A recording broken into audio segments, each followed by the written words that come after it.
Então, agora a gente vai fazer as aulas de cardio. Para começar, a gente vai diferenciar uma insuficiência sistólica de uma insuficiência diastólica, porque na insuficiência sistólica, o coração não mantém a força de contração para fazer a sístole adequada. Então, na força sistólica, não tem força de contração para conseguir fazer que tenha sístole. Então, tem dilatação ventricular e o coração fica muito dilatado e não tem força para fazer com que tenha sístole. Já na diastólica, o ventrículo ele não consegue relaxar para conseguir acomodar o sangue da forma que precisa. E aí ele fica com essa disfunção. Nesse caso, tem um problema na acomodação do sangue. Então, no ventrículo, ele não relaxa, então o ventrículo está muito contraído, e por ele estar muito contraído e pouco relaxado, ele não consegue acomodar todo o sangue. Agora, a pré-carga é o sangue no ventrículo, então é o estiramento das fibras, e a pós-carga já é a dificuldade para a ejeção ventricular. Então, esses são alguns conceitos para a gente saber. Agora, como vai agir os bloqueadores do canal de cálcio? Então, os bloqueadores de canal de cálcio, eles agem da seguinte forma. Primeiro, fisiológico. Potencial de ação vem, passa pelos canais de cálcio do tipo L, ativam cálcio que se liga com a calmodulina, que faz a desfosforilação da miosina com a actina, e isso tem a contração. Então, aqui nesse caso, a gente não quer que tenha contração, a gente quer que tenha relaxamento. Então, os bloqueadores do canal de cálcio vão bloquear esse canal, bloqueando a contração. E isso é importante na insuficiência cardíaca diastólica, porque é quando contração, o coração ele está muito contraído, ele não está relaxado. Então, ele fica com esse problema. E aí, ele é importante na insuficiência cardíaca diastólica. Na sistólica, se você usar, vai ter uma piora. Então, o coração já está muito dilatado, ele não precisa dilatar mais. Então, ele vai causar vasodilatação. Então, o mecanismo de ação é esse, agir nos canais de cálcio do tipo L. E no coração, ele vai diminuir força de contratilidade, diminuição da resistência vascular periférica, o que diminui a pós-carga, menos diástole e menos débito cardíaco. Então, esses são as ações dele. E aí a gente subdivide, porque tem a primeira classe que a gente vai falar, é a difenillauquilaminas, que é o verapamil. Verapamil, ele faz o bloqueio do canal das células cardíacas, então nesse caso ele vai agir mais no coração, nos cardiomiócitos, e tem redução da frequência da força de contração, então ele diminui a força de contração, e aí tem uma diminuição da condução no nó sinoatrial e atrioventricular, que aumenta o intervalo PR. E aí o efeito de hipotensão que ele gera é por conta dessa redução de força de contração. Mas ele não é usado para controlar a pressão arterial. Ele é usado em arritmia. Então, ele é um antiarrítmico. Então, quando pedir um verapamil, você vai usar ele para arritmia e angina. Então, ele pode ser usado também para angina. Nesse caso, ele é mais usado para arritmia mesmo. Já o diltiazem, ele é da família dos benzotiazepínicos. Ele é menos potente que o verapamil, ele vai ter a mesma ação dele nos cardiomiócitos, mas o efeito dele também é antiarrítmico. Então, quando falar em arritmia, você usa um bloqueador de canal de cálcio para fazer o controle da frequência ventricular. Então, bloqueador ou antagonista de canal de cálcio são as fenilauquilaminas, que é o verapamil, e os benzotiazepínicos, que é o diltiazem. Então, eles têm diminuição de força de contração e diminuição do nó sinoatrial e AV, e eles são usados para tratar arritmia e angina. Então, eles não têm efeito de controle de pressão arterial. Já a família das dihidropiridinas, ou os dihidropiridínicos, que é o nifedipino, amlodipino, nicardipino, felodipino e ecardipino, eles fazem bloqueio do canal do músculo liso vascular. Então, eles não têm ação nos cardiomiócitos. Eles não têm tanta ação nos cardiomiócitos. A ação deles principal é nos vasos. Então, eles agem nos vasos e é útil na hipertensão, na angina e na insuficiência cardíaca. Só que eles têm uma ação de diminuição de pressão muito rápida, porque eles agem nesses canais de cálcio do músculo liso e rebaixam a pressão. E aí, eles geram taquicardia reflexa, porque o coração ele começa a aumentar a frequência, então gera taquicardia reflexa devido a essa diminuição abrupta de pressão. O local de ação deles é principal nas artérias e nas arteríolas. Então, eles fazem essa dilatação, a família dos gipinos faz essa dilatação, e aí eles podem ser usados tanto na hipertensão como na angina e na insuficiência cardíaca. Então, bloqueador de canal de cálcio. Para hipertensão, pode usar todos esses que a gente falou. Para angina, também, porque eles vão ter a família dos gipinos, eles vão agir nos vasos. E aí, como eles fazem essa dilatação, eles são usados também na angina.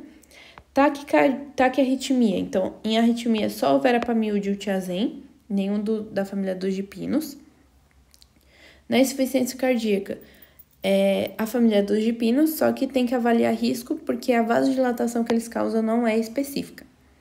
Seguro em associação com beta-bloqueador é o diltiazem e a família dos gipinos, só que o diltiazem tem que usar com cautela, porque ele age no coração e diminui a força de contração.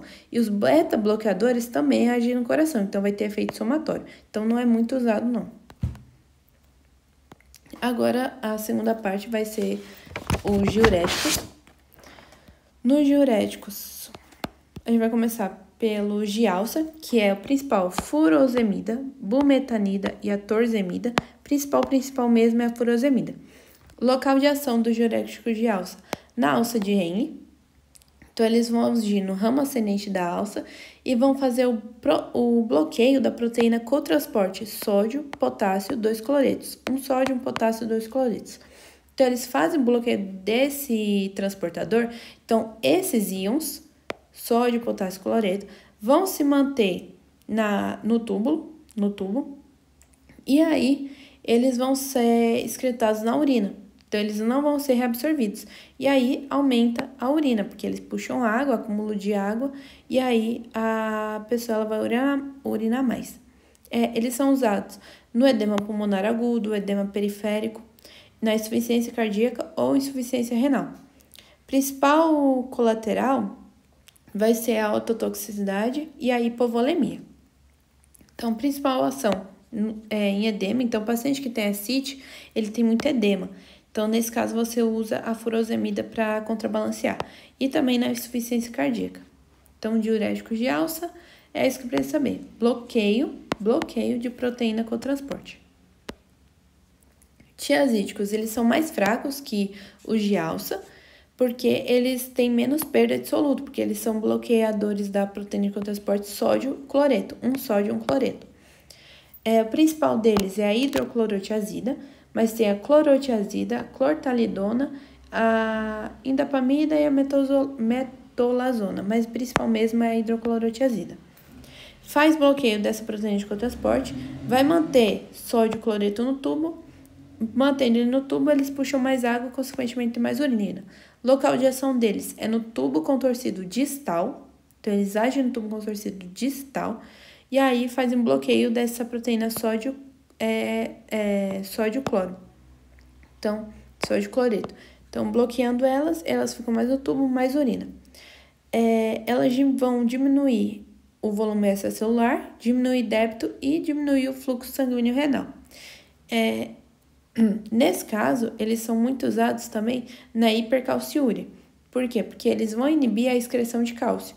Já o outro, o de alça, eles não têm essa ação de inibição de excreção de cálcio. Então, ele é usado também na hipercalciúria. Então, são usados na hipertensão, são usados na insuficiência cardíaca e na diabetes insípidos. Então, essa é a ação deles. Diminuição de retenção de sódio e água, diminuição de volume sanguíneo, diminuição do débito e que gera a diminuição da pressão sanguínea, porque também eles agem diminuindo a resistência periférica. Agora, os poupadores de potássio. Poupador de potássio tem a espironolactona, amilorida e triantereno. Onde eles vão agir vai ser no tubo coletor. Então, ele se liga no receptor da aldosterona e inativa. Então, o certo era aldosterona com receptor. Aí, nesse caso, ele vai bloquear a ligação da aldosterona no receptor, impedindo que ela tenha a sua ação. Então, eles fazem um bloqueio da função da aldosterona. E aí, eles vão manter a secreção de potássio. E eliminar o sódio. Então, o sódio, ele vai ficar no tubo e ser eliminado na urina. Ele é muito usado na insuficiência cardíaca, na hipertensão e na ascite. Então, mecanismo de ação é se ligar ao receptor da aldosterona. Já a milorida e o trantereno, eles vão fazer um bloqueio do canal de sódio e manter o sódio no tubo, aumentando a urina. Então, amilorida e trantereno. Inibidor da anidrase carbônica. Vai ser a acetazolamida. Ele vai agir no tubo proximal, vai bloquear a reabsorção de sódio e bicarbonato. Então, bloqueando a reabsorção de sódio e bicarbonato, eles vão embora na urina. E aí, ele é muito mais usado no glaucoma. Ele não é tão usado, a sua função como diurético, ele não é tão usado, não. Ele é mais usado para tratar de glaucoma. E também ele tem que ser analisado, porque se o paciente já está com acidose, você não pode usar acetazolamida. Os osmóticos vai ser o manitol e a ureia. Eles aumentam a excreção de água ao invés da de sódio. Então, eles conseguem fazer com que tenha um aumento da urina, porque eles vão puxar toda a água para o tubo. E aí, eles têm um efeito muito rápido. Então, a função deles é manter fluxo após ingestão de substâncias tóxicas. Então, quando a pessoa ela faz ingestão de alguma substância tóxica, ele consegue reverter essa ação, manter o fluxo de urina normal por conta disso. Agora, a classe dos vasodilatadores. Os vasodilatadores, o primeiro vai ser o nitrato. Então, a família dos nitratos. Os nitratos, eles são classificados como doadores de óxido nítrico. Então, a sua ação dele é de venodilatação. Ele diminui pré e pós-carga, então ele é muito usado na angina. E a sua ação vai ser, do nitrato, vai ser com que tenha óxido nítrico passa por toda uma cascata, formando GMP cíclico, que vai ter a desfosforilação, cadeia de miosina e actina e faz relaxamento, o que faz essa vasodilatação. Então, a sua ação principal mesmo é de ser venodilatador. Então, o nitrato faz diminuição de pré e pós-carga, e ele é muito usado na insuficiência cardíaca crônica e no infarto agudo do miocárdio. Ele é muito usado também para paciente com angina. Então, paciente com angina, você usa um nitrato, porque ele faz essa venodilatação. Então, ele age em veias grandes e arteríolas. Já a nitroglicerina, ele age nas arteríolas e nas veias, e ele faz diminuição de pré-carga. Então, ele tem essa ação de diminuir a pré-carga. O nitroprusiato, ele é parenteral, age em artérias e vênulas e tem ação imediata. Colateral vai ser a taquicardia reflexa, por conta da diminuição abrupta de pressão. Lembrando que eles não controlam pressão arterial, eles não servem para controlar a pressão arterial. Eles são muito usados no tratamento de angina, então paciente com angina você usa ele. Aí o outro que também tem que citar vai ser um mononitrato. Deixa eu escrever aqui. O mononitrato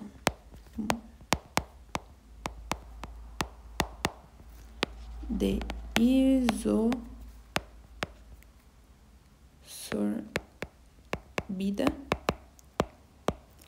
A sua ação é venular. Então, ele faz vasodilatação venular.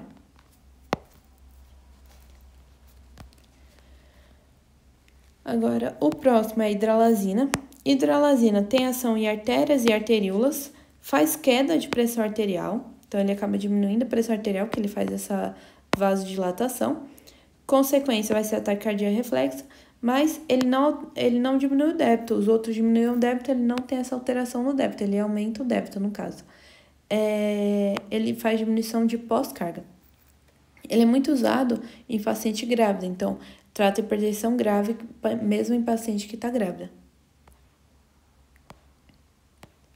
Aí a ação, paciente que tem insuficiência cardíaca, você já usou um IECA ou um BRA, e aí não teve ação, ou então precisa ter uma ação dilatadora maior, ou então teve um aumento de potássio e aumento de creatina, e aí você vai contrabalancear. Para contrabalancear, você adiciona um nitrato com a hidralazina.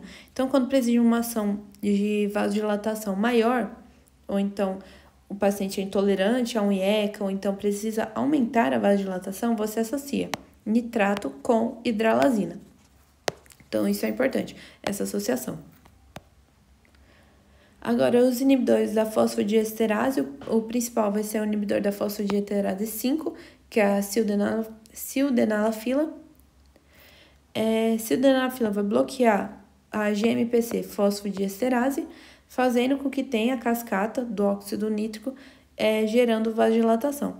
O grande problema dele é que quando o paciente ele faz uso de nitrato e vai usar uma sildenafila para outro meio, ele acaba tendo hipotensão grave e aí acaba morrendo, porque não tem como você reverter.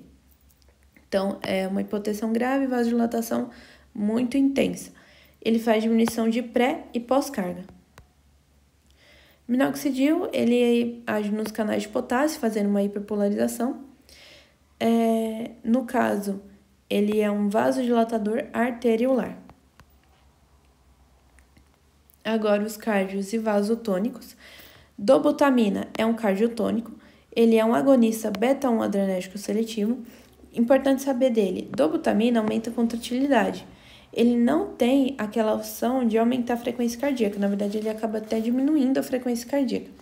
Mas ele é muito usado em paciente que está com choque cardiogênico. O paciente em choque cardiogênico, ele usa é usado bastante a dobutamina. Ou também quando o paciente está com algum problema de contratilidade do coração. Então, se fala na questão que tem diminuição da contração, ou então qualquer problema que cause essa diminuição de contração, de contratilidade, você usa a dobutamina. Agora, a noradrenalina, ela é vasotônico sobre o alfa-1. Então, ele age sobre alfa-1 em baixa dose. Então, se você der uma dose baixa de nora, você vai acabar agindo no alfa-1. Então, vai ser vasotônico.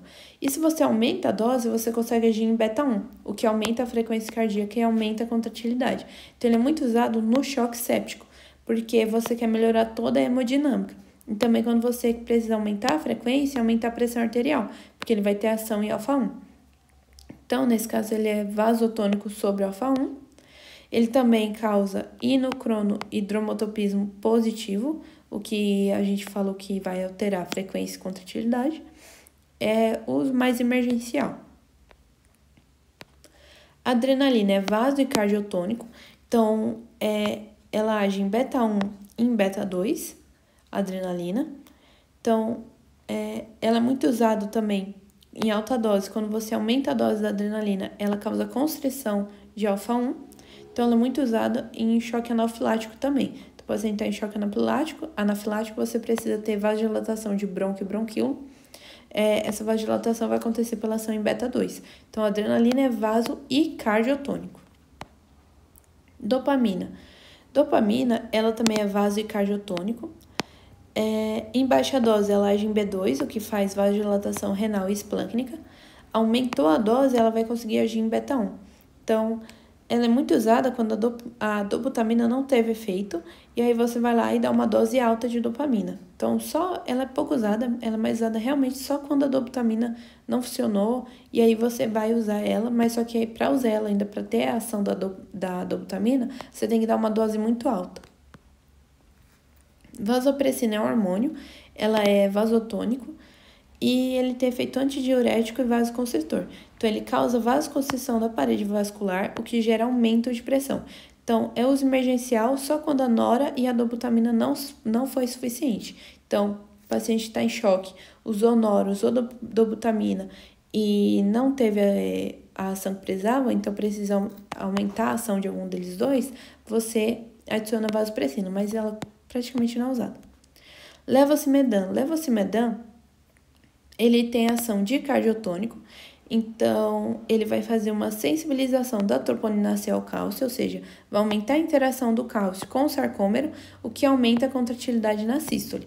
Então, com ele você quer aumentar a contratilidade. Então, o levosimedan é isso, ele é cardiotônico, aumento de contratilidade, muito usado na insuficiência cardíaca. O digitálico, eles vêm de uma planta, então aqui é a digoxina e o deslanosídeo C.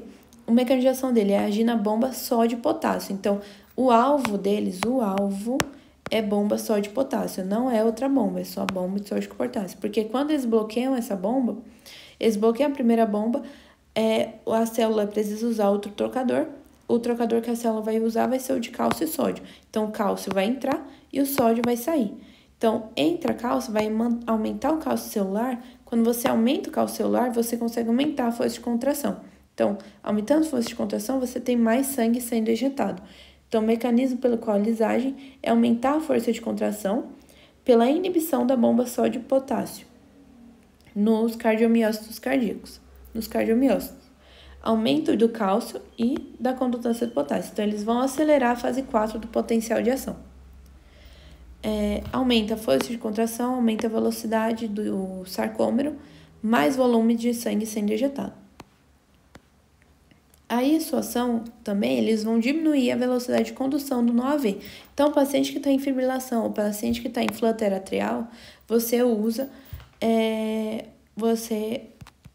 uma digoxina ou um deslanosídeo, né, que são os digitálicos, para controlar a velocidade de resposta ventricular. Então, na fibrilação e no flutter, mas guardar principalmente que eles vão alterar, diminuir a velocidade de condução do nó-AV.